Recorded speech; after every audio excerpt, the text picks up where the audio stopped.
بسم اللہ الرحمن الرحیم رب اشرح لی صدری ویسر لی امری واحلل عقدۃ من لسانی یفقہوا قولی. احمدک اللہم یا مجیب کل سائل والصلاة والسلام على من هو أفضل الوسائل وعلى آله وأصحابه ذوي الفضائل. أما بعد فأعوذ بالله من الشيطان الرجيم. بسم الله الرحمن الرحيم. وأحل الله البيع وحرم الربا. صدق اللہ العظیم وصدق رسولہ النبی الکریم الامین. ان اللہ وملائکتہ یصلون علی النبی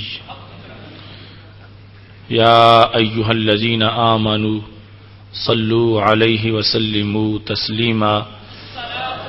الصلاۃ والسلام علیک یا سیدی یا رسول اللہ وعلى آلك واصحابك یا حبیب اللہ. مولاي صل وسلم دائما ابدا على حبیبك خیر الخلق كلهم.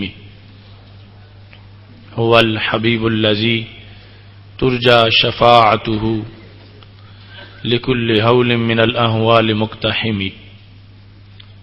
یا اکرم الخلق مالی من الوذ به سواك عند حلول الحادث العممی. ربی صل وسلم دائما ابدا على حبیبك خیر الخلق كلهم. اللہ تبارک و تعالی جل جلالہ وعم نوالہ واتم برہانہ وعظم شانہ کی حمد و ثنا اور حضور پر نور شافع یوم النشور زینت عرشیاں شوکت فرشیاں حامی بے کساں قائد الانبیاء محبوب کبریا احمد مجتبی جناب محمد مصطفیٰ صلی اللہ علیہ وآلہ واصحابہ وبارک وسلم کے دربار گہر بار میں ہدیہ درود و سلام عرض کرنے کے بعد وارثان منبر و محراب، ارباب فکر و دانش، نہایت ہی محتشم حضرات و خواتین، رب ذوالجلال کے فضل اور توفیق سے پرکیف لمحات میں ہم سب کو ادارہ صراط مستقیم کی طرف سے فہم دین کورس کے 15ویں درس میں شرکت کی سعادت حاصل ہو رہی ہے. میری دعا ہے خالق کائنات جل جلالہ سب کو قرآن و سنت کا فہم عطا فرمائے، قرآن و سنت کے ابلاغ و تبلیغ اور اس پر عمل کی توفیق عطا فرمائے. ہمارا آج کا موضوع بھی بہت اہم موضوع ہے، سود اور اس کی اقسام.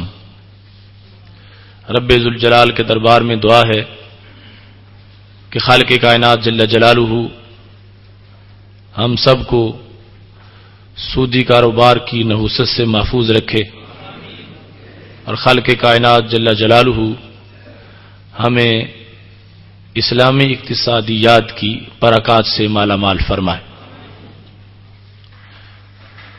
قرآن مجید برہان رشید کی سورہ بقرہ کی آیت نمبر 275 میں نے آپ کے سامنے تلاوت کی.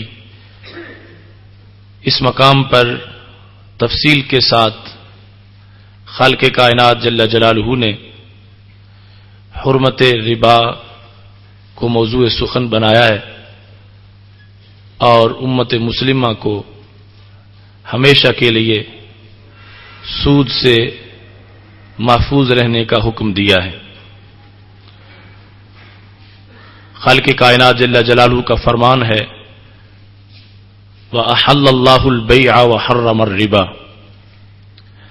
Allah has made trade lawful and He has made interest unlawful۔ خالق کائنات جل جلالہ نے بے کو حلال قرار دیا ہے اور رب ذوالجلال نے سود کو حرام قرار دیا ہے۔ قرآن مجید برہان رشید کی ایک آیت ہی ایک مسلمان کے لیے کسی حکم کے اس بات یا نفی کے لیے، امر یا نہی کے لیے کافی ہے، لیکن حرمت سود کو رب ذوالجلال نے مختلف مقامات پر مختلف طریقوں سے بیان کیا ہے، اور قرآن مجید کا اسلوب یہ ہے کہ ایمان کے بچاؤ کے لیے سود سے بچو۔ اگر اپنا ایمان بچانا چاہتے ہو تو پھر اپنے کاروبار کو سود سے بچا کے رکھو۔ خالق کائنات جل جلالہ اسی سورہ بقرہ کی آیت نمبر 278 میں یہ حکم موجود ہے اللہ کی طرف سے۔ رب کائنات فرماتا ہے یا ایھا الذین آمنوا اتقوا اللہ وذروا ما بقی من الربا ان کنتم مؤمنین۔ اے ایمان والو اللہ سے ڈرو اور جو سود باقی رہ گیا اس سے بچو، ان کنتم مؤمنین اگر تم ایماندار ہو۔ یہ حکم میرا رب کائنات فرما رہا ہے تمہارے ایمان کی وجہ سے ہے۔ میں ایمانداروں کو ایسی گندگی سے بچانا چاہتا ہوں جو کفر میں ڈوبے ہوئے ہیں۔ ان کو ابتدائی خطاب اس بات کا ہے کہ وہ کفر سے نکلیں اور ایمان قبول کریں، اور جو ایماندار ہیں اگر وہ اپنے ایمان کو برقرار رکھنا چاہتے ہیں اور ایمان کی چاشنی، مٹھاس اور لذت محسوس کرنا چاہتے ہیں تو خالق کائنات فرماتا ہے پھر سودی کاروبار سے بچو۔ یہ بچنا سودی کاروبار سے حقیقت میں اپنے ایمان کو بچانا ہے اور ایمان کو محفوظ رکھنا ہے۔ عمومی طور پر انسان اس لیے پریشان ہوتا ہے کہ اسے جب سود میں کئی اضافے نظر آتے ہیں تو وہ سمجھتا ہے کہ اگر میں سود کی طرف متوجہ نہیں ہوتا، سودی کاروبار نہیں کرتا تو شاید میرا کتنا بڑا نقصان ہو جائے گا۔ تو خالق کائنات جل جلالہ نے قرآن مجید میں یہ بھی ہمیں سوچ دی ہے کہ تمہیں خود اپنے فائدے کا اتنا پتہ نہیں جتنا تمہارے خالق کو تمہارے فائدے کا پتہ ہے۔ ہو سکتا ہے کہ ایک فائدے کو تم فائدہ سمجھو، حقیقت میں وہ نقصان ہو، اور ایک نقصان کو تم نقصان سمجھو اور حقیقت میں وہ فائدہ ہو۔ تو خالق کائنات فرماتا ہے تمہیں یہ معاملہ مجھ پر چھوڑ دینا چاہیے، میں نے احکام دیتے ہوئے خود تمہارے لیے ہر وہی حکم دیا کہ جس میں تمہارا فائدہ ہے اور نقصان نہیں ہے۔ رب کائنات جل جلالہ سورہ بقرہ کی آیت نمبر 276 میں اس کا فرمان ہے، رب کائنات فرماتا یمحق اللہ الربا ویربی الصدقات۔ خالق کائنات جل جلالہ سود کو مٹاتا ہے اور صدقات کو پروان چڑھاتا ہے۔ سود سے جو کمائی ہوتی ہے رب کائنات فرماتا ہے کہ اس کو میں مٹا دیتا ہوں، اس کو ختم کر دیتا ہوں۔ جتنا بھی اضافہ تم سمجھتے ہو اس میں، اور بظاہر جتنے بھی تمہیں آمدنی ہو رہی ہے، رب کائنات فرماتا ہے حقیقت میں وہ تمہارا خسارہ ہے، تمہیں محسوس نہیں ہوتا۔ دنیا میں بھی سود کی کمائی نقصان ہے اور عقبہ میں بھی نقصان ہے۔ دنیا میں اس کے نقصان ہونے کا مطلب ابن حجر زواجر میں بیان کرتے ہیں کہ سود کی کمائی انسان کے ایسے کاموں میں لگ جاتی ہے کہ جس سے اس کا کمائی کا کوئی فائدہ دنیا میں بھی محسوس نہیں ہوتا۔ ایسے امراض میں، ناجائز مقدمات میں اور مختلف قسم کی جو حادثاتی صورتیں ہیں ان کے اندر وہ پیسہ لگتا ہے اور بندے کو مختلف الجھنوں کے اندر وہ پھنسا دیتا ہے۔ اور عقبہ میں کیا ہوگا؟ عقبہ میں یہ ہے کہ جس نے سودی پیسہ کھایا اس کا عقبہ میں جب دیکھے گا تو دنیا میں جو حج کیا تھا وہ بھی نامہ اعمال میں نظر نہیں آئے گا، جو روزے رکھے تھے وہ بھی غائب ہو چکے ہوں گے، جو نمازیں پڑھی تھیں وہ بھی اس کو اپنے نامہ اعمال میں نظر نہیں آئیں گی۔ تو اس وقت وہ ہائے ہائے کرے گا کہ میں نے تو اتنی کوشش سے حج بھی کیا تھا، میں نے روزے بھی رکھے تھے اور میں نے نمازیں بھی پڑھی تھیں اور میں صدقہ و خیرات بھی کرتا رہا، اور آج میری نیکیوں کے اندر ان میں سے کچھ بھی موجود نہیں ہے۔ تو اس وقت اس کو پتا چلے گا کہ اللہ نے تو دنیا میں فرما دیا تھا یمحق اللہ الربا، کہ اللہ سود کو مٹاتا ہے۔ مٹانے کا مطلب دنیا میں بھی اس کی سودی کا کمائی جو ہے وہ ناجائز جگہوں پہ لگ جاتی ہے، اور عقبہ کے اندر یہ سود اس کی نیکیوں کو بھی ختم کر دے گا۔ تو دونوں مقامات پر انسان کو سود کا نقصان ہوتا ہے۔ اس واسطے خالق کائنات جل جلالہ نے فرما دیا کہ میں سود کو مٹاتا ہوں اور صدقہ کو پروان چڑھاتا ہوں۔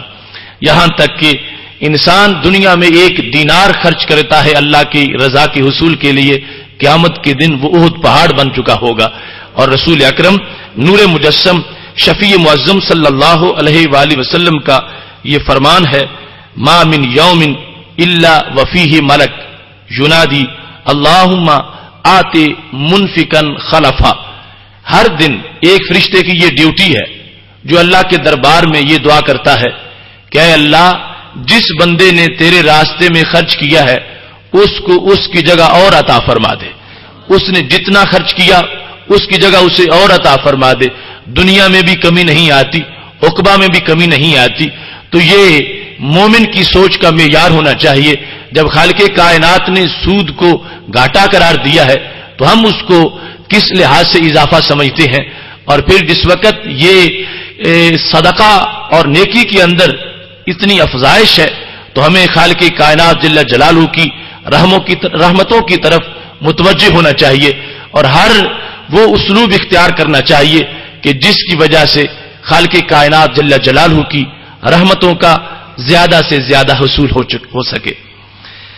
سود خور کے بارے میں جو اس کی بھیانک صورتحال ہے حشر کے دن، خالق کائنات جل جلالہ نے اس کا بھی سورہ بقرہ کے اندر آیت نمبر 275 میں تذکرہ کیا ہے۔ رب کائنات فرماتا ہے الذین یأکلون الربا لا یقومون الا کما یقوم الذی یتخبطہ الشیطان من المس۔ فرمایا جو لوگ سود کھاتے ہیں قیامت کے دن جب قبروں سے اٹھیں گے تو پاگل ہو چکے ہوں گے، ایسے چلیں گے جس طرح کوئی بندہ مخبوط الحواس ہوتا ہے کہ جس کو شیطان نے چھو کے مخبوط الحواس کر دیا ہو۔ جس طرح دنیا میں تم دیکھتے ہو کہ کچھ لوگ جن پر جنوں کا حملہ ہوتا ہے ان کی جو صورتحال ہوتی ہے، حشر کے دن یہ انسان اگرچہ دنیا میں کتنا زیرک تھا، سمجھدار تھا، عقل مند تھا، لیکن جب قبر سے اٹھے گا تمام اہل حشر اس کو دیکھیں گے کہ پاگلوں کی طرح چل رہا ہوگا۔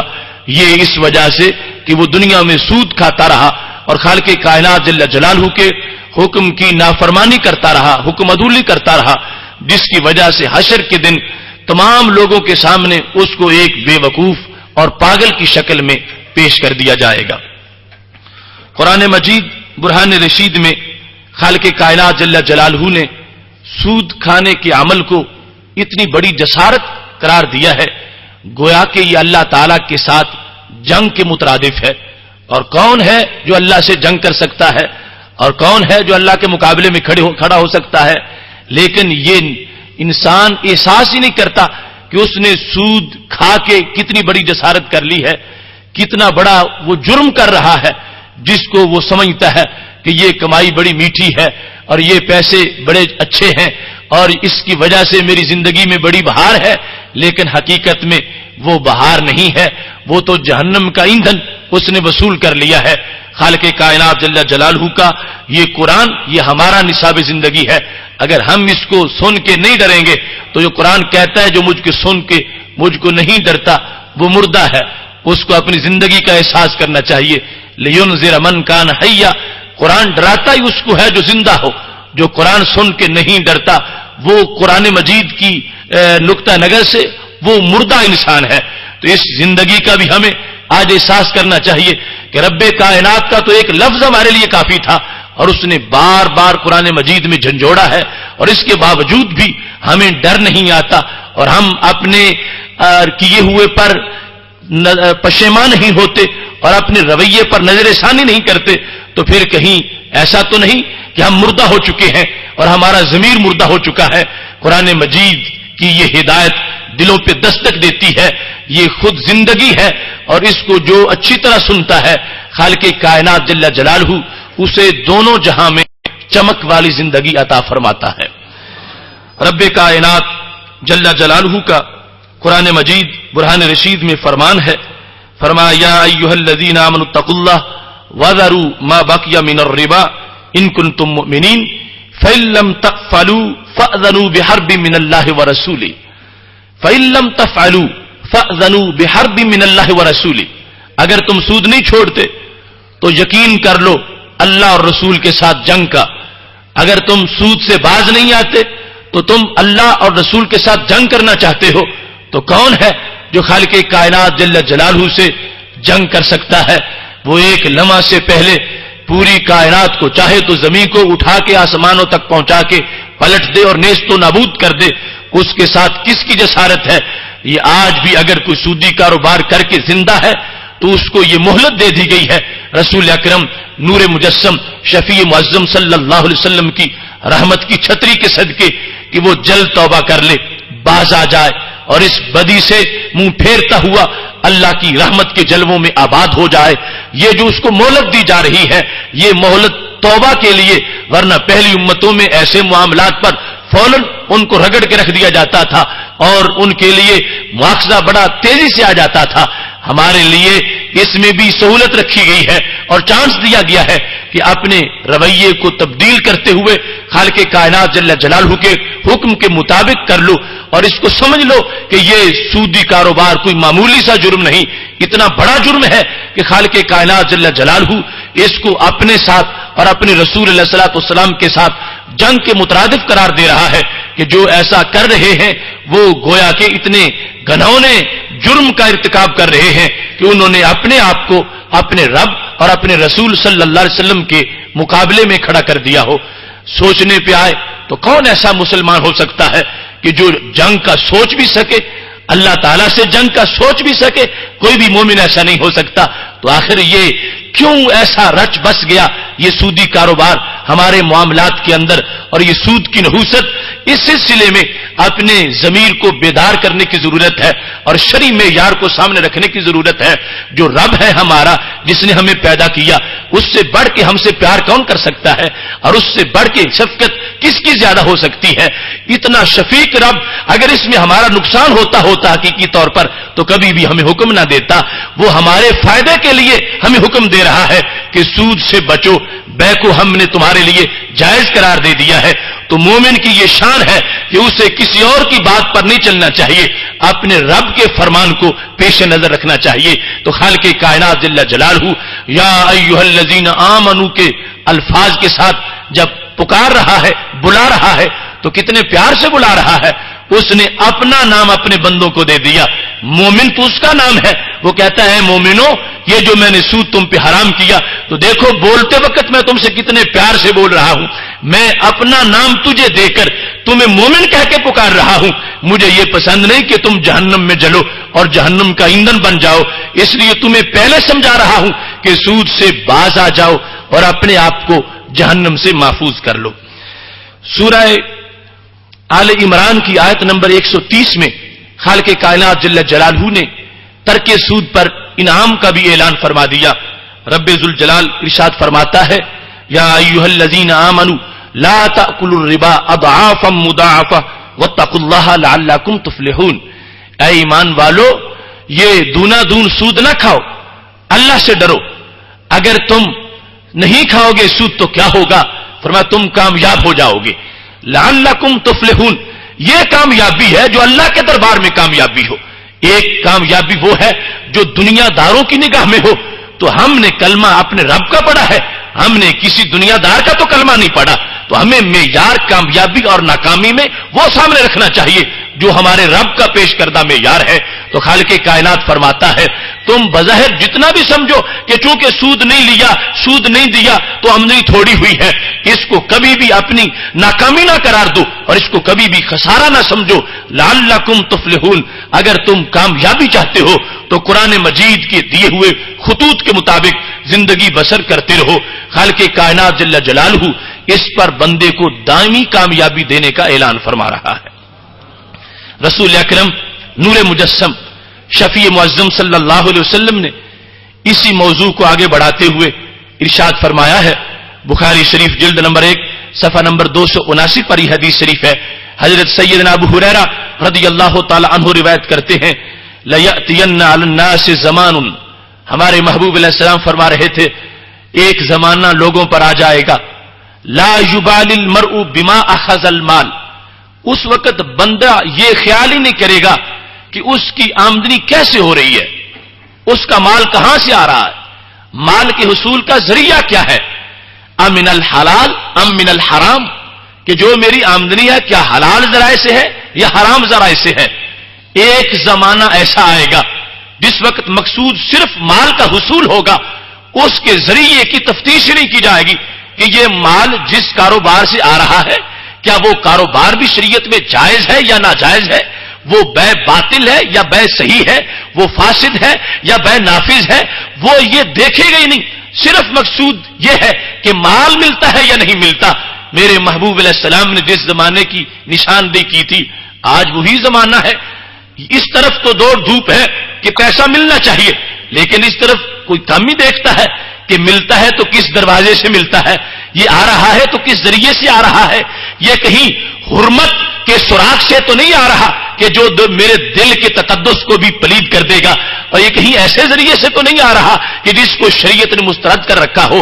یہ مومن کی شان ہے، وہ پیسہ لیتا ہے لیکن یہ ضرور دیکھتا ہے کہ یہ آ کہاں سے رہا ہے، یہ میرے کس کاروبار کی وجہ سے ہے۔ جو اس بنیاد پر پیسہ آتا ہے وہ بندے کو فتنے میں مبتلا نہیں کرتا، اس سے بندہ فساد کے دھانے میں نہیں گرتا، وہ پیسہ بندے کو چین سے رکھتا ہے اور اس کی عقبہ کے لیے معاون بن جاتا ہے اور آخرت کی سنوارنے کے لیے سبب بن جاتا ہے۔ لیکن جو پیسہ ایسے ذرائع سے آ رہا ہے کہ جو ذرائع ہی ناجائز ہیں، جو ہی گھر میں داخل ہوتا ہے فتنہ ہے، فساد ہے، نحوست ہے، بے اتفاقی ہے، ناجائز مقدمات ہیں، مختلف حادثات ہیں، مختلف قسم کی بیماریاں ہیں، اور وہ درد اور بیماریاں کہ جن کا کبھی سنا ہی نہیں تھا، اس طرح کی چیزیں پیدا ہوتی ہیں۔ یہ تمام اس سود کی وجہ سے ہے کہ جس کو خالق کائنات جل جلالہ نے اور رسول اکرم صلی اللہ علیہ وسلم نے امت مسلمہ کے لیے حرام فرما دیا ہے۔ بلکہ سود کے احکام کو قرآن مجید سے دیکھیں تو لگتا ہے کہ یہ کسی امت میں بھی جائز نہیں تھا اور ہمیشہ اس کو حرام قرار دیا گیا ہے۔ سورہ نساء کے اندر یہ بھی ہے، اخذہم الربا وقد نہوا عنہ، پہلی امتوں کا ذکر کرتے ہوئے خالق کائنات جب ان کی ہلاکتوں کا ذکر کرتا ہے کہ وہ تباہ و برباد کیوں ہوئے، فرمایا وہ سود لیتے تھے، وقد نہوا عنہ، حالانکہ ان کو منع کیا گیا تھا۔ تو ساری امتوں کو ہی اس بلا سے روکا گیا اور اس مصیبت سے بچایا گیا اور سود کو ان کے لیے ناجائز قرار دیا گیا۔ اور امت مسلمہ کے لیے بھی جب احکام بتدریج آ رہے تھے تو 8 ہجری میں یا 9 ہجری میں ایک روایت کے مطابق اس کی حرمت کا حکم آ گیا اور رسول اکرم نور مجسم شفیع معظم صلی اللہ علیہ وسلم نے واضح تفصیل کے ساتھ اپنے صحابہ کو یہ بات سمجھا دی اور ہمیشہ کے لیے صحابہ کرام علیہم رضوان اس قسم کی آلودگی سے محفوظ ہو گئے۔ اب اس بات کو دیکھنا ہے کہ یہ سود کہ جس کے بارے میں اتنی واضح نصوص موجود ہیں، یہ ہے کیا چیز اور اس کی اقسام کتنی ہیں۔ سود قرآن مجید کے لفظ ربا کا ترجمہ ہے، جس کو انگلش میں انٹرسٹ کہتے ہیں۔ ربا کا لغوی معنی ہے بڑھنا۔ عربی زبان میں جب یہ لفظ استعمال ہوتا ہے تو افزائش کے بارے میں خالق کائنات فرماتا ہے فَإِذَا أَنزَلْنَا عَلَيْهَا الْمَاءَ اهْتَزَّتْ وَرَبَتْ، کہ جب ہم نے زمین پر پانی نازل کیا سبزہ اگا اور بڑھتا چلا گیا، ربت وہ بڑھا، اس میں اضافہ ہوا۔ تو ربا کا لغوی معنی ہے اضافہ ہونا، بڑھنا، یہ لغوی طور پر اس کی حقیقت ہے۔ اور ظاہری طور پر یعنی جو اب اس کی ہم تعریف کریں گے اس میں جو اضافے کا لفظ ہوگا کہ جو لوگ اضافہ سمجھتے ہیں، شریعت تو بیان کر چکی کہ جس کو اضافہ لوگ سمجھتے ہیں حقیقت میں اضافہ نہیں ہے، اور حقیقت میں وہ بندے کے لیے نقصان ہے اور خسارہ ہے، لیکن جو لوگوں کے لحاظ سے اس کو جو کام کرتے ہیں ہم، شریعت اس کو ربا کہتی ہے، وہ کیا کام ہے، اس میں کس طرح کا اضافہ ہوتا ہے کہ شریعت اس کو ربا کہہ کے مستحب کر رہی ہے کہ جس کو تم اضافہ بنا رہے ہو یہ حقیقت میں تمہارے لیے خسارہ بن جائے گا۔ شریعت کی زبان میں دستور العلماء جلد نمبر 2 صفحہ نمبر 128 پر جز نمبر 2 کے اندر اس بات کو ذکر کیا گیا ہے، فی الشرع فضل مال بلا عوض فی معاوضات مال بمال، کہ جس وقت مال کا مال سے عقد ہو رہا ہو، مال کا مال سے سودا ہو رہا ہو، ایک طرف مال زیادہ ہو اور دوسری طرف مال تھوڑا ہو، اور مال کا تعلق بھی ان چیزوں سے ہو جو مکیلی ہے یا موزونی ہے، تو ایک طرف جو اضافہ ہے اس کے عوض میں دوسری طرف سے کچھ بھی نہ ہو تو اس کو شریعت کے اندر ربا کہا جاتا ہے۔ اس کو تھوڑا سا سمجھنے کی ضرورت ہے کہ ہمارے ہاں جتنی بھی چیزیں ہم لیتے دیتے ہیں تجارت کے اندر، کچھ وہ ہیں کہ جن کا وزن کیا جاتا ہے، ان کو موزونی کہا جاتا ہے، کچھ وہ ہیں جن کو وزن نہیں کیا جاتا، ان کو ناپا جاتا ہے ٹوپے وغیرہ کے ساتھ، تو یہ مکیلی ہیں جن کا کیل کیا جاتا ہے، اور کچھ وہ ہیں جن کو گزوں سے جن کی پیمائش کی جاتی ہے تو ان کو مزرو کہا جاتا ہے، اور کچھ وہ ہیں کہ جن کو عددن گنتی کے لحاظ سے بیچا جاتا ہے، درجنوں کے لحاظ سے وہ معدود کہلاتے ہیں، اور کچھ وہ ہیں کہ جن کو اموال قیمہ کہا جاتا ہے، جس طرح کے بھینس ہم خریدتے ہیں، بکری یا اس طرح کی چیزیں یہ ہوتی ہیں، یہ نہ تو کلو کے لحاظ سے ہے، نہ ہی یہ ٹوپے کے لحاظ سے ہے، نہ گز کے لحاظ سے ہے، اور نہ ہی عددی طور پر جس طرح کے انڈوں کو بیچا جاتا ہے اس لحاظ سے یہ اموال قیمہ ہیں۔ تو یہ 5 قسم کے تقریباً اموال ہیں۔ سود کے لیے یہ شرط ہے کہ سود ان اموال میں بنے گا، یہ زیادتی کے لحاظ سے جو سود ہے، سود کی ابھی ہم جو اقسام بیان کریں گے اس میں یہ تفصیل سے آ جائے گا کہ سود کے اندر پہلی قسم ہے جس کو ربا الفضل کہتے ہیں، اضافے والا سود۔ ربا الفضل کے اندر یہ سود صرف ان چیزوں میں ہوتا ہے جو کہ کیلی ہو یا موزونی ہو، جن کو تولا جاتا ہے یا کسی پیمانے کے ساتھ ان کو ناپا جاتا ہے، ٹوپا یا اس کے علاوہ کوئی بوری ہے یا اس طرح کے کوئی معیار بنا رکھا گیا ہے، تو ان کے اندر ربا الفضل ہوتا ہے۔ ربا کی 2 قسمیں ہیں، ایک ہے ربا الفضل اور ایک ہے ربا النسیئہ۔ ربا الفضل کہ جس میں اضافہ ہے حقیقی طور پر، ایک طرف 1 ٹوپا ہے، دوسری طرف 1.5 ٹوپا ہے، ایک طرف 1 کلو ہے، دوسری طرف 1.5 کلو ہے، یہ ہے ربا الفضل۔ اور ایک ہے ربا النسیئہ جس میں اضافہ نہیں ہوتا چیز کے اندر، بظاہر اس میں ادھار ہوتا ہے، اور ادھار بذات خود جو چیز نقد لی جا رہی ہے اس کے اندر اضافہ ہے ادھار کے لحاظ سے، ایک طرف 100 روپیہ نقد ہے، دوسری طرف 100 روپیہ ادھار ہے، تو اب اس میں نقد کے اندر ادھار کے مقابلے میں ایک اضافہ موجود ہے۔ تو اب ان چیزوں کو ابتدائی طور پر ذہن میں رکھ کے ہم نے مسئلہ سود کو سمجھنا ہے، اور اس کے تحت ایک قانون ہم بیان کریں گے تو سینکڑوں نہیں ہزاروں مسائل اسی کے نیچے آ جائیں گے جن کا حکم آپ خود اپنے طور پر معلوم کر سکتے ہیں۔ سب سے پہلے تعریف کے اندر یہ ہے کہ فضل مال بلا عوض فی معاوضات مال بمال، مال کا مال کے ساتھ جب عقد ہو رہا ہو، مال کا مال کے ساتھ سودا ہو رہا ہو تو وہاں پر سود متوقع ہو سکتا ہے۔ اگر ایک طرف مال ہو دوسری طرف مال نہ ہو بلکہ کسی کی مزدوری ہو، محنت ہو، منافع ہو، تو اس کو ہم اس سود کے زمرے میں نہیں لا سکیں گے۔ سود کے لیے یہ ضروری ہے کہ جانبین میں مال ہو اور مال کا مال کے ساتھ عقد کیا جا رہا ہو، اور پھر ایک طرف اضافہ ہو، وہ اضافہ یا حقیقی طور پر ہو یا حکمی طور پر ہو، اور اس اضافے کے عوض میں کوئی چیز بھی موجود نہ ہو۔ حقیقی طور پر جس طرح 1.5 کلو اور کلو کا آپس میں ایک طرف 1.5 کلو گندم ہے، دوسری طرف 1 کلو گندم ہے، تو یہ مال کا مال کے ساتھ عقد ہو رہا ہے اور ایک طرف زائد ہے آدھا کلو، اس کے مقابلے میں دوسری طرف کچھ بھی نہیں ہے، چونکہ کلو کلو تو آپس میں برابر ہو گیا، ایک نصف کلو زائد ہو گیا، اور نصف کلو جو ہے یہ زیادتی حقیقی طور پر ہے، اور دوسری طرف کیا ہوگا کہ زیادتی حقیقی طور پر نہ ہو، حکمی طور پر ہو، ایک طرف بھی کلو گندم ہے، دوسری طرف بھی کلو گندم ہے، لیکن ایک طرف کلو گندم ابھی پیش کی جا رہی ہے، دوسری طرف 2 مہینے کے بعد پیش کی جائے گی، تو یہاں بھی اضافہ ہے، یہ بھی سود ہے، یہ اضافہ حکمی طور پر ہے۔ تو پھر اضافہ مال کے لحاظ سے مراد ہے، قیمت کے لحاظ سے مراد نہیں ہے۔ اس کو یوں سمجھیے کہ ایک طرف گندم ہے جید قسم کی بڑی اعلیٰ، اور دوسری طرف ہے ردی قسم کی۔ اب ہو سکتا ہے جید قسم کی کلو اور ردی قسم کی 1.5 کلو قیمت میں برابر ہو، تو اب قیمت کے لحاظ سے تو برابری ہو جائے گی، لیکن شرعی طور پر سود بن جائے گا۔ شرعی طور پر وزن کو دیکھیں گے، پیمانے کو دیکھیں گے، اس کی اچھے یا ردی ہونے کو نہیں دیکھیں گے۔ تو اس واسطے مال کا جو معیار ہے اس کے لحاظ سے یہ سود متحقق ہوگا، اور اس کی پھر آگے 2 قسمیں بنے گی، ایک کو کہتے ہیں ربا الفضل اور دوسرے کو کہتے ہیں ربا النسیئہ۔ ربا الفضل جو ہے اس کے پائے جانے کے لیے یہ ضروری ہے کہ جو عقد ہو رہا ہے اس میں ایک چیز جو مکیلی بھی ہو یا موزونی ہو یا مکیلی ہو، اور اس کا سودا اپنی ہی جنس کے ساتھ ہو رہا ہو، تو اب اضافہ نہیں لے سکتے اور ادھار بھی نہیں کر سکتے۔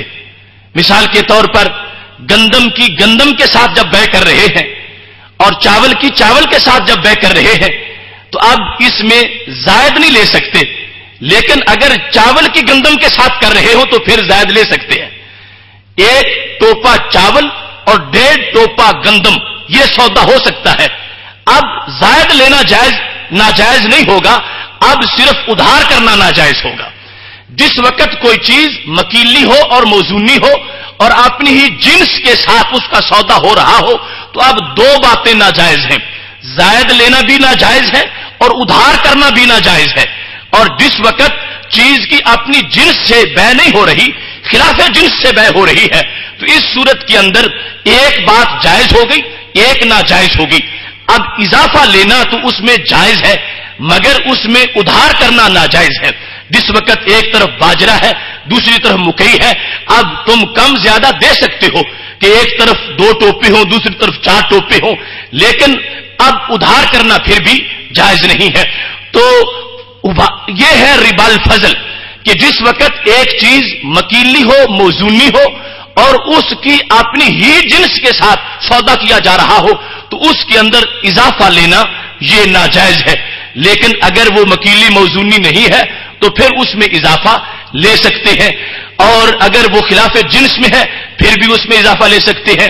مکیلی موزونی نہ ہو، مثال کے طور پر وہ چیز گزوں سے بیچی جاتی ہے، تو ایک طرف 7 گز کپڑا ہو دوسری طرف 10 گز کپڑا ہو، تو اس میں یہ سودا کرنا جائز ہے، یہ ناجائز نہیں۔ ایک طرف وہ ایک بکری ہے دوسری طرف 2 بکریاں ہوں، یہ چونکہ اموال قیمہ میں سے ہے، ان میں بھی ربا نہیں ہے۔ یہ ایک بکری کا سودا 2 بکریوں سے، ایک گائے کا سودا 2 گائے کے ساتھ، یہ جائز ہے۔ ایسے ہی جو عددی ہیں ان میں بھی ربا نہیں بنے گا، یعنی فضل کے لحاظ سے اضافے کے لحاظ سے ایک طرف 1 انڈا ہے دوسری طرف 2 انڈے ہیں اور آپس میں سودا کیا جا رہا ہے، تو یہاں بھی اضافہ لینا جائز ناجائز نہیں ہے، اضافہ لے سکتے ہیں، لیکن ان ساری صورتوں کے اندر ادھار پھر بھی ناجائز ہے کہ جس وقت سودا ہو رہا ہے کپڑے کا آپس میں اور گزوں کے لحاظ سے چونکہ یہ مزروع ہے، تو اب جس مجلس میں ایک شخص کپڑا پیش کر رہا ہے دوسرا بھی وہی پیش کر دے، جس میں ایک بکری پیش کر رہا ہے دوسرا بھی وہی 2 بکریاں پیش کر دے، جس میں ایک نے کوئی عددی چیز پیش کر دی ہے جس کو عدد کے لحاظ سے بیچا جاتا ہے، تول کے یا وزن کر کے پیمائش سے اس کو نہیں بیچا جاتا، دوسری بھی اسی جگہ پیش کر دے، تو اب سود سے وہ محفوظ ہو جائے گا۔ ایسے ہی جو چیزیں مکیلی موزونی تو ہے لیکن خلاف جنس میں بیچی جا رہی ہے، تو ان کے اندر بھی اضافہ صرف ناجائز ہوگا، اور نسیہ یعنی ادھار جو حکمی اضافہ ہوتا ہے وہ کسی صورت میں بھی اس کی کوئی گنجائش موجود نہیں ہوگی۔ ادھار ہر شکل کے اندر جب مال کا مال سے سودا ہو رہا ہے، ایک ہے پیسوں کا مال سے، وہ ادھار جائز ہے کہ آپ نے روپے سے کوئی چیز خریدی، آپ نے روپے سے کوئی مال خریدا، اس کا معاملہ علیحدہ ہے۔ یہ بہت چھوٹی چھوٹی باتوں سے بڑا بڑا فرق ظاہر ہو سکتا ہے کہ آپ صرف یہی ذہن میں بٹھا لیں کہ بار بار ادھار کا کہہ رہے تھے، ادھار سود بن جاتا ہے، ادھار سود بن جاتا ہے۔ تو یہ اس وقت ہے جب مال کا مال کے ساتھ، مال سے مراد وہ ہے کہ جس کو بطور ثمن یا قیمت کے پیش نہیں کیا جاتا عرف عام کے اندر، وہ ہے گندم کی گندم کے ساتھ بے، اور اس کے علاوہ چاندی کی چاندی کے ساتھ، سونے کی سونے کے ساتھ، نمک کی نمک کے ساتھ، اس طرح کی مختلف چیزیں جو ہیں ان کے لحاظ سے بیان کر رہا ہوں کہ جس وقت یہ ہم سودا کر رہے ہوں گے تو اس کے اندر اگر وہ چیز مکیلی یا موزونی ہے، اس کو اپنی جنس کے ساتھ بیچا جا رہا ہے تو پھر دو باتیں ناجائز ہیں۔ اس وقت اضافہ بھی نہیں کر سکتے اور اس وقت کوئی ایک چیز ادھار بھی نہیں کر سکتے، اور جس وقت یہ شرطیں نہ پائی جائیں، کیا ہو کہ وہ چیز مکیلی موزونی نہیں ہے، معدود ہے، وہ گن کے دی جاتی ہے، جس طرح انڈے بیچے جاتے ہیں، یا وہ گزوں کے لحاظ سے بیچی جاتی ہے، یا وہ والے کیما میں سے ہے جس طرح بکریاں ہیں یا گائے ہے یا بھینس ہے، تو ان تمام چیزوں کے اندر جو ہے وہ اضافہ جائز نہیں ہوگا، صرف ادھار جو ہے وہ ناجائز ہوگا، اضافہ کرنا جو ہے وہ جائز ہو جائے گا۔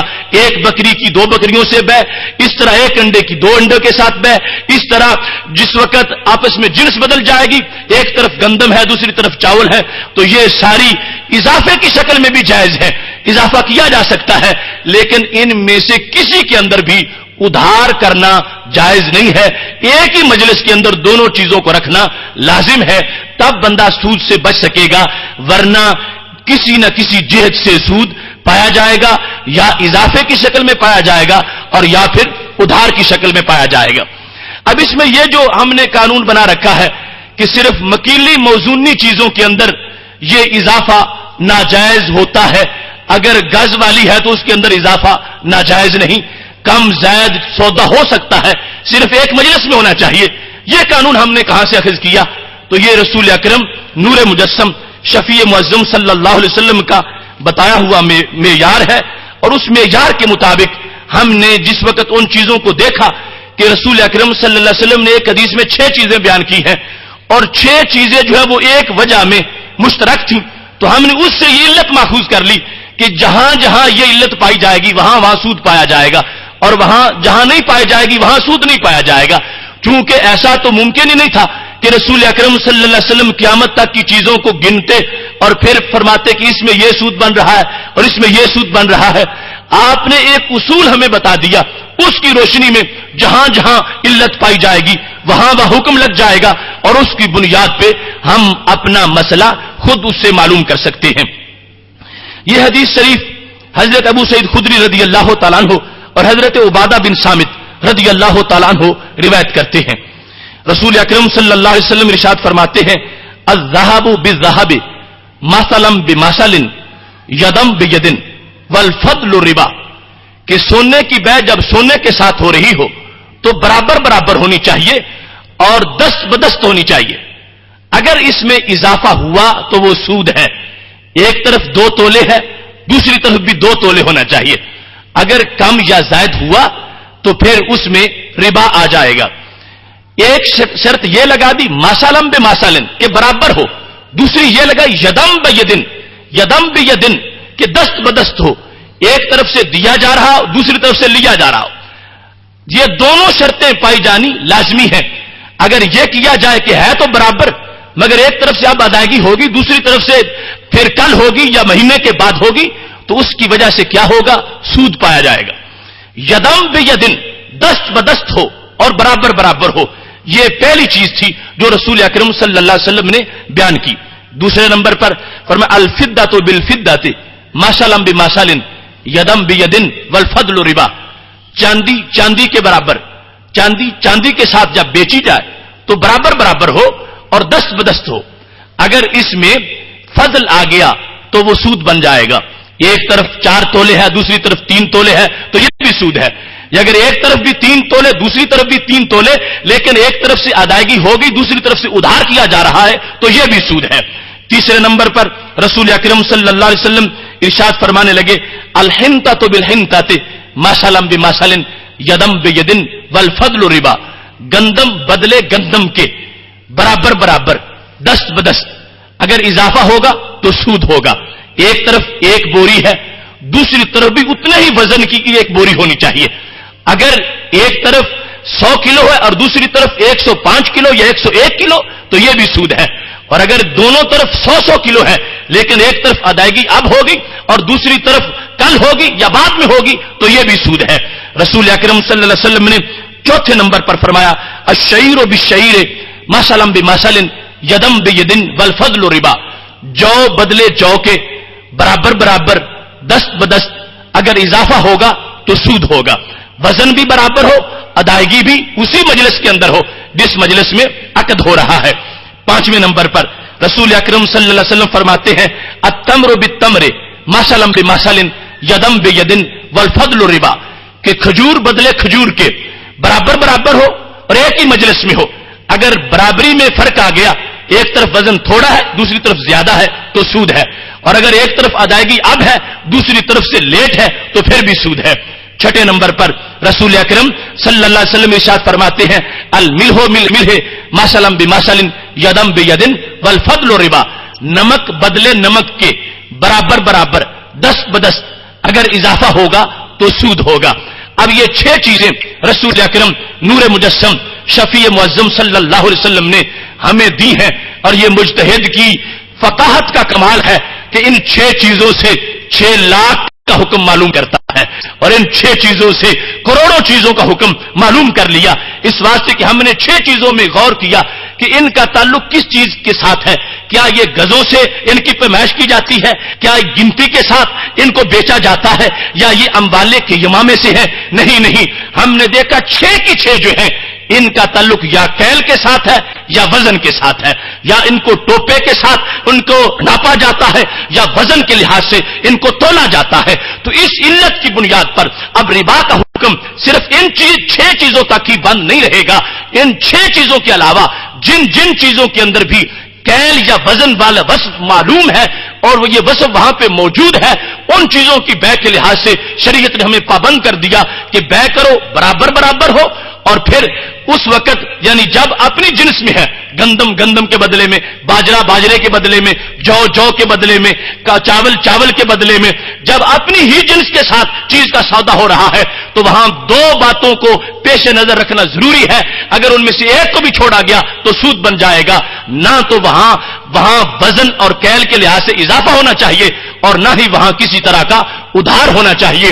یہ دونوں باتیں پیش نظر اس وقت ہوں گی جس وقت 2 صفتیں اس چیز کے اندر موجود ہیں، وہ چیز کیلی یا موزونی ہو اور اپنی ہی جنس کے مقابلے میں بیچی جا رہی ہو. اور اگر یہ صفتیں چیز میں موجود نہیں تو پھر اضافہ تو جائز ہو جائے گا اور ادھار پھر بھی ناجائز رہے گا. مثال کے طور پر وہ چیز مکیلی موزونی نہیں ہے، گزوں والی ہے، تو اضافہ اب جائز ہو گیا لیکن ادھار پھر بھی ناجائز ہے. ایسے ہی گندم کو جو کے بدلے میں بیچا جا رہا ہے یا گندم کو چاول کے بدلے میں بیچا جا رہا ہے، اب اضافہ جائز ہو گیا. تم بوری دے کے 2 بوریاں بھی لے سکتے ہو اور بوری دے کے 4 بوریاں بھی لے سکتے ہو، لیکن ادھار اب بھی ناجائز ہے، ادھار نہیں ہونا چاہیے. تو یہ ایک مختصر سا جائزہ ہے اس مسئلے پر، جس کو اگر آپ اچھی طرح ذہن نشین کر لیں تو آپ ہزاروں چیزوں کے حکم خود اس قانون سے معلوم کر سکتے ہیں.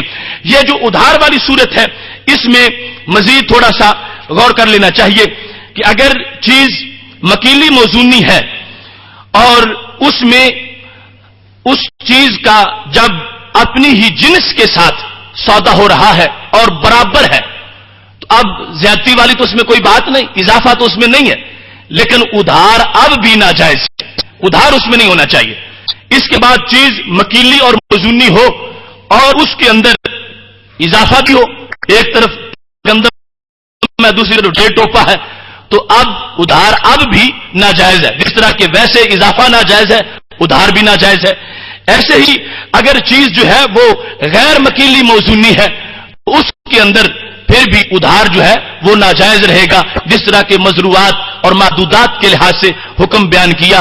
وہ چیزیں کہ جن کو گنتی کے لحاظ سے درجنوں کے لحاظ سے بیچا جاتا ہے ان میں اضافہ آپس میں بے کرتے ہوئے یا کسی اور چیز کے ساتھ ان کی بے کرتے ہوئے اضافہ جو ہے وہ جائز ہو جائے گا مگر ادھار پھر بھی ناجائز رہے گا.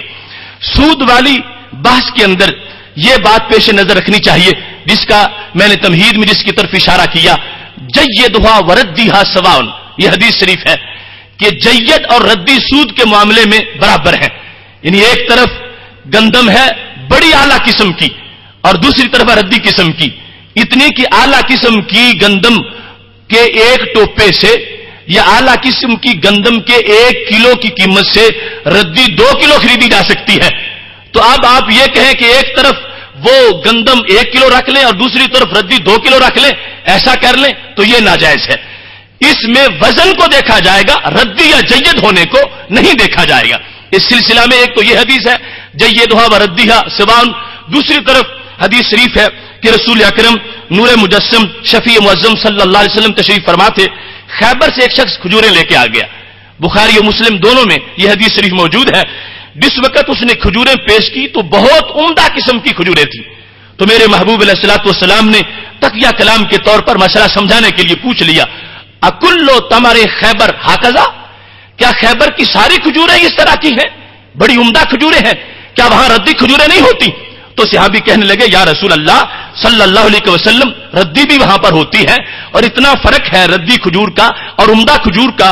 انا لناخذ الصاع من هذا بالصاعين, یہاں تک کہ ہم یہ کھجور دے کے 1 سا سمجھنے کے لیے 1 کلو دے کے ہم وہ 2 کلو لے لیتے ہیں. اتنا فرق ہے ردی کا اور غیر ردی کا. یہ جو میں دکھا رہا ہوں یہ ہم دے کے اس کی طرح کی ڈبل بھی لے لیتے ہیں. تو میرے نبی علیہ السلام نے فرمایا اس طرح نہ کرو. جس وقت صحابی یہ کہنے لگے کہ یہ عمدہ کھجور جو ہے اس کو ہم دیتے ہیں اور ردی اس سے ڈبل لے لیتے ہیں, تو میرے محبوب علیہ السلام نے فرمایا یہ سود ہے, وزن برابر رکھنا پڑے گا. عمدہ اور جید کا لحاظ جو ہے وہ اس میں نہیں کیا جائے گا. فرمایا لا تفعلوا, ایسا مت کرو اگر تم کو مجبوری ہے کہ عمدہ تھوڑی ہے اور گزارا زیادہ دن کرنا ہے اور کہتے ہو کہ ردی مل جائے, کھجور تو ہوگی اور زیادہ دن گزر جائیں گے, تو میرے محبوب علیہ السلام فرمانے لگے میں طریقہ بتاتا ہوں اس کے مطابق اپنا گزارا کرتے رہنا. کس طرح؟ فرمایا بالجمع بالدراہم ثم ابتاع بالدراہم جنیبا. اس طرح کرو کہ تم پہلے وہ جو ردی ہے, اگر تمہارے پاس ردی ہے اور لینا اچھی چاہتے ہو تو ردی کو درموں کے بدلے میں بیچو, اس کا ویسا سودا کرو اور جتنے اس کے درم تمہیں کمائی بن جائے, درم مل جائے, ان کی اب اچھی خرید لو. اور ایسے ہی اگر اچھی تمہارے پاس ہے اور ردی لینا چاہتے ہو تو اچھی کو درموں کے بدلے میں بیچو اور ان درموں سے پھر دوسری قسم کی کھجوریں خرید لو. قربان جاؤں رسول اکرم نور مجسم شفیع معظم صلی اللہ علیہ وسلم کی شفقتوں پہ آپ نے یہ دنیا کے معاملات کس طرح ہمارے لیے حل کر کے دکھا دیے ہیں. اب اس اسلام پہ کوئی شکوہ کرے کہ اس کا تعلق صرف مسجد کے ساتھ ہی ہے اور اس کا تعلق صرف محراب کے ساتھ ہی ہے, نہیں, اس کا تعلق تو زندگی کے ہر شعبے کے ساتھ ہے اور ہر معاملے کے ساتھ ہے. اور یہ اس وقت تک راضی نہیں ہوتا جب تک ہر معاملہ اس کی مرضی کے مطابق نہیں چلایا جاتا. اب دکان پہ بیٹھے ہوئے ایک گاہک ہے, ایک دکاندار ہے, وہ سمجھتے ہیں گاہک بھی راضی ہے میں بھی راضی ہوں, اب ناراض کون ہوگا؟ اسلام کہتا ہے مجھ سے بھی پوچھو نا میں بھی راضی ہوں یا نہیں ہوں. اسلام بھی راضی ہونا چاہتا ہے. اگر اسلام اس معاہدے پر راضی ہوگا تو پھر وہ معاہدہ پاک ہوگا, پھر وہ لقمہ حلال ہوگا. اور اگر اسلام ناراض ہوگا, اگرچہ یہ دونوں راضی ہو رہے ہیں, تو اسلام ناراض ہونے کی شکل میں ان کا لقمہ حرام ہو جائے گا, خود بھی حرام کھائیں گے اور لوگوں کو بھی حرام کھلائیں گے. اس واسطے اسلام کی ان شکوں کو سمجھنا بڑا ضروری ہے جس میں رسول اکرم نور مجسم شفیع معظم صلی اللہ علیہ وسلم نے ان تمام باتوں کو کھول کے ہمارے لیے بیان فرما دیا ہے. ایسے ہی سونے کے معاملے میں ایک طرف زیور ہے اور دوسری طرف سونے کی ڈلی ہے. اب زیور بنانے میں بڑی محنت لگی ہے اور بڑا قیمتی زیور ہے, دوسری طرف سونے کی ڈلی ہے. تو اب ان کی قیمت کو نہیں دیکھا جائے گا, وزن کو دیکھا جائے گا. ایک طرف زیور ہے, دوسری طرف اتنے ہی وزن کی سونے کی ڈلی ہونی چاہیے.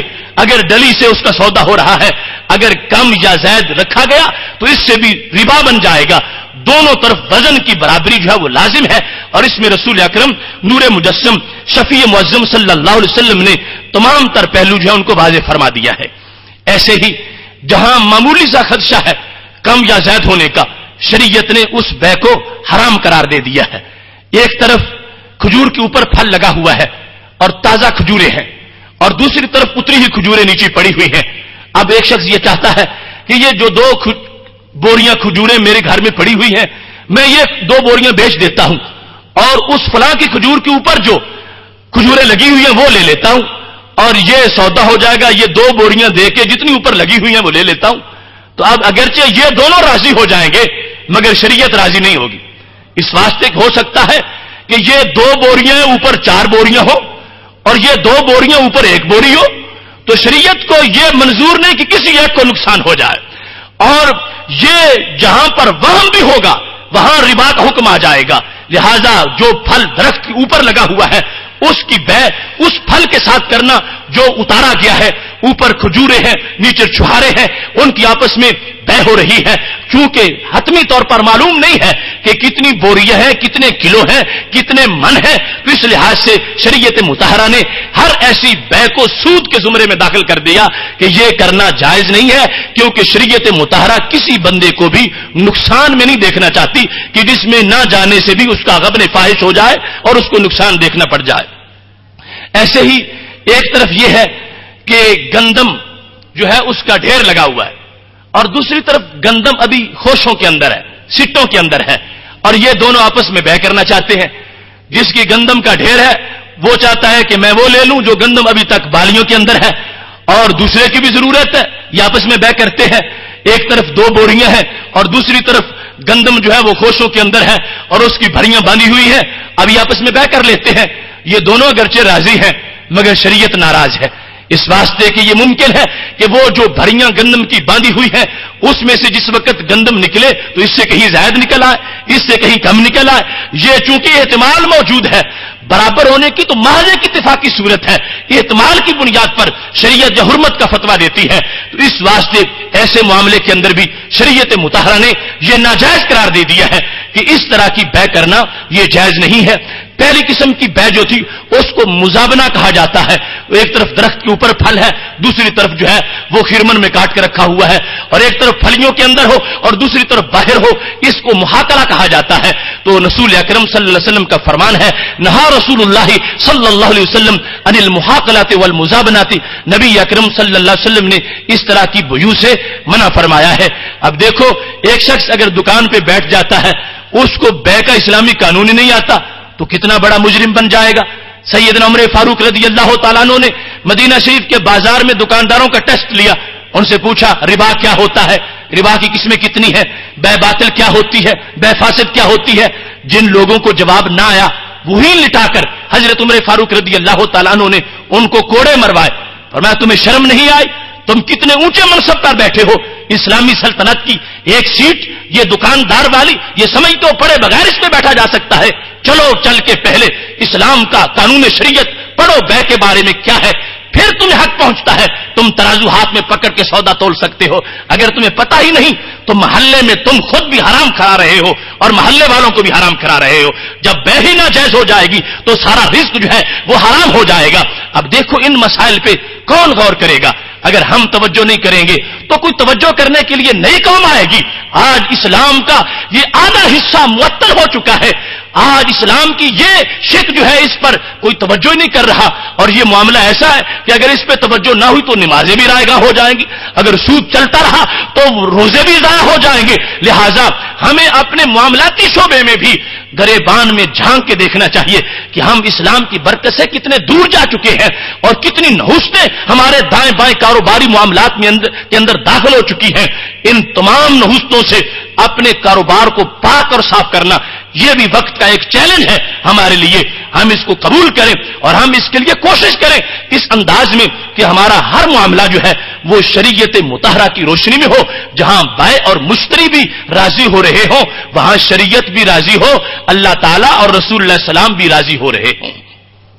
ایسے معاملے کے اندر نبی اکرم نور مجسم شفیع معظم صلی اللہ علیہ وسلم کے 2 فرامین اب اس بحث کی آخر میں پیش کرتا ہوا گفتگو سمیٹوں گا. اگرچہ یہ موضوع ایسا ہے کہ یہ گھنٹوں کا نہیں سالوں کا موضوع ہے, اور اس میں یعنی یہ تو بالکل ابتدائی تھوڑی سی گفتگو کی, اور اس کے جو شعبہ جات ہیں بہت زیادہ ہے, اور ان کے اندر مسائل کا استخراج, اس کے دلائل, اور یہ بڑی طویل بحث ہے. لیکن آج جس ماحول میں ہم دھکیلے جا چکے ہیں, اس سے نکلنے کے لیے ہمیں قرآن و سنت کی ان تشریحات کو سامنے رکھ کے غور کرنا چاہیے کہ ہم کتنے باہر ہیں, کتنے ڈوب چکے ہیں, اور جو ڈوبے ہوئے ہیں ان کو ہم نے نکالنا کیسے ہے, خود نکلنا کیسے ہے. یہ لمحہ ہمارے لیے اس محاسبے کا ہے کہ رمضان المبارک کے اس برکت والے ماحول میں دل نرم ہو چکے ہیں. ویسے تو کبھی طبیعت میں فرعونیت ہوتی ہے, کبھی نمرودیت ہوتی ہے. شاید کوئی ایسی باتوں کو سمجھنے سے کہے کہ یہ مسئلے ان مولویوں نے کہیں سے بنا لی, ہمیں لقمہ بھی نہیں کھانے دیتے, اتنی پابندیاں لگا رہے ہیں. خدارا یہ مولویوں کے مسئلے نہیں ہیں, یہ اللہ اور رسول کا پیغام ہے, اور میں نے پڑھ کے بحثیت وکیل آپ کو سنایا ہے. اور یہ ہماری مشترکہ ذمہ داری ہے کہ ہم نے جو کلمہ پڑھا ہے اس کلمے کا ہم سے تقاضا ہے کہ ہمارا لقمہ حلال ہونا چاہیے, ہمارا لقمہ پاک ہونا چاہیے, ورنہ ہم میں اور یہودیوں اور عیسائیوں میں اور کافروں اور مشرکوں میں اس دنیاوی معاملے میں فرق کیسے رہ جائے گا؟ آخر وہ دنیا کرتے ہیں تو صرف دنیا کرتے ہیں, ہم تو دنیا میں بھی دین کرنے والے ہیں. تو پھر دنیا وہ ہونی چاہیے کہ جس کو دین نے پناہ دے رکھی ہو. ابو داؤد شریف میں یہ حدیث شریف ہے, رسول اکرم صلی اللہ علیہ وسلم فرمانے لگے, حضرت ابو عبداللہ بن مسعود رضی اللہ تعالیٰ عنہ اس کے راوی ہیں, میرے محبوب علیہ الصلوۃ والسلام کا فرمان ہے, لعن رسول اللہ صلی اللہ علیہ وسلم آکل الربا وموکلہ وشاہدہ وکاتبہ. لعنت کی رسول اکرم صلی اللہ علیہ وسلم نے کس پر؟ سود کھلانے والے پر, اور سود کھانے والے پر, اور سودی کاروبار کا گواہ بننے والے پر, اور سودی کاروبار کو لکھنے والے پر. چاروں الفاظ آکل, موکل, شاہد, کاتب. جو سود دیتا ہے اس پر بھی, جو لیتا ہے اس پر بھی, اور جو اس کا گواہ بنتا ہے اس پر بھی, اور جو قلم سے ان کا معاہدہ لکھ رہا ہے, حساب لکھ رہا ہے, اس پر بھی. اب یہ رسول اکرم نور مجسم شفیع معظم صلی اللہ علیہ وسلم کا فرمان ہے, جو دنیا میں آئے رحمت بن کے ہیں, آخر کتنے دکھ کے ساتھ انہوں نے لعنت کی ہوگی. وہ جو پیغام رحمت بن کے آئے ہیں, جو رحمت للعالمین ہیں, جو جاننے رحمت ہیں, جن کی ہر ادا رحمت ہے, آخر اتنا کیوں غصے میں آ گئے, اور اتنا کیوں دکھ ان کو ہوا, اور یہ الفاظ کیوں بول دیے؟ لعن رسول اللہ صلی اللہ علیہ وسلم, سرکار نے لعنت کی. جو سراپا رحمت ہے, لعنت کے الفاظ سے واضح کر رہے ہیں کہ اگر کوئی ایسا شخص کر رہا ہے ایسی بات, تو وہ پھر میری رحمتوں کی امید کس وجہ سے رکھتا ہے؟ اس نے مجھے تنگ کیا, اس نے میرے خلاف اعلان جنگ کیا, اس نے میرے رب کے خلاف اعلان جنگ کیا, اور ہمیں وہ اکڑتا رہے, اور ہمیں جنگ کا اعلان کرتا رہے, اور ہم پھر بھی اس پہ رحمت برساتے رہے. فرمایا میں خود اس کے لیے دعائیں نقصان کر رہا ہوں. لعن رسول اللہ صلی اللہ علیہ وسلم, نبی علیہ الصلوۃ والسلام لعنت فرما رہے ہیں, اور شخصی نہیں, مبہم الفاظ کے اندر شخصی لعن جو ہے وہ اس کو ناجائز شریعت میں قرار دیا گیا ہے. آکل جو بھی ہو, کھلانے والا, کھانے والا, لکھنے والا, گواہ بننے والا. اب اپنا ماحول دیکھ لو, دائیں بائیں کو دیکھو کہ کون بچتا ہے, کون نہیں بچتا, کس نے اپنے دامن کو بچا رکھا ہے, اور کون ڈوب چکا ہے. رب کعبہ کی قسم ہے, اگر آج ہم نے نہ سوچا تو پھر کب سوچیں گے؟ کب یہ آسماں سر سے ہٹ جائے اور زمین قدموں سے نکل جائے, ہمیں پھر لمحہ ہی نہ ملے سوچنے کا. آج اپنے دل کے تمام گوشوں میں جھانک کے دیکھو, اپنے اقتصادیات کی پوری طرح تفتیش کرو. اگر کہیں کوئی گڑبڑ ہو رہی ہے, آج خدا کی قسم ایک آنسو بہاؤ گے, اگلے دفتر صاف ہو جائیں گے, اور اس میں پکی توبہ کر لو گے. اللہ کے دربار سے بڑی امید ہے, خالق کائنات جل جلالہ توفیق دے گا, اور انسان بھوکا کبھی نہیں مرے گا. اس نے خود رزق کے وعدے کیے ہوئے ہیں. اس واسطے اس سود کی نحوست سے بچنے پکا عزم کرنا چاہیے. اور یہ بھی سمجھو کہ انسان سمجھتا ہے کہ میں کوئی غلطی نہیں کر رہا. ایک طرف تو اللہ اور رسول اللہ علیہ السلام کے خلاف جنگ کا اعلان ہے, اور دوسری طرف وہ کام ہے کہ جس کو اپنے طور پر یہ لفظوں میں بیان کرنا بھی پسند نہیں کرتا. رسول اکرم نور مجسم شفیع معظم صلی اللہ علیہ وسلم کا فرمان ہے, حاکم نے مستدرک میں اس کو روایت کیا ہے, حضرت عبداللہ بن مسعود رضی اللہ تعالیٰ عنہ راوی ہیں. میرے محبوب علیہ السلام فرمانے لگے, الربا 73 درجہ شعبہ, فرمایا ربا کے سود کے 73 شعبے ہیں. ایسرھا مثل ان ینکح الرجل امہ، ان 73 میں سب سے ہلکا شعبہ یہ ہے کہ بندہ اپنی والدہ سے شادی کر لے. ینکح الرجل امہ، ان 73 شعبوں میں سے بڑے بڑے بھاری شعبے ہیں جن میں بڑا بڑا گناہ ہوتا ہے، لیکن سب سے ہلکا گناہ یہ ہے کہ بندہ اپنی والدہ سے شادی کر لے، اپنی والدہ سے نکاح کر لے. اب کون ہے جو ایسا کرتا ہو؟ کون ہے جو ایسا سوچ بھی سکتا ہے کہ اپنی والدہ کے ساتھ وہ یہ تعلق قائم کرے؟ ایسا خیال بھی نہیں کر سکتا، اس کو شرم آتی ہے. تو آخر نبی علیہ الصلوۃ والسلام نے جو فرمایا تو اس کے بارے میں بھی سوچنا چاہیے. محبوب علیہ الصلوۃ والسلام فرما رہے ہیں احساس کو بیدار کرو، ہمارے خلاف جنگ کا چیلنج تم نے کیا، اور پھر اتنا بڑا گھناؤنا جرم ہے کہ ماں کے ساتھ شادی کے مترادف جب کام ہو رہا ہو اور اس کو سمجھے بندہ کی اتنی معیشت ہے، گزارا کرنا ہے، ویسے کیسے ہو سکے گا؟ میرے بھائیوں نہیں، گزارا اللہ کے فضل سے ضرور ہوتا رہے گا. جڑیں کھینچ کے کاٹ ڈالو اس سودی نظام کو. رب کائنات کا وعدہ ہے وہ خود اپنی رحمتوں کے دروازے کھول دے گا. وآخر دعوانا ان الحمد للہ رب العالمین.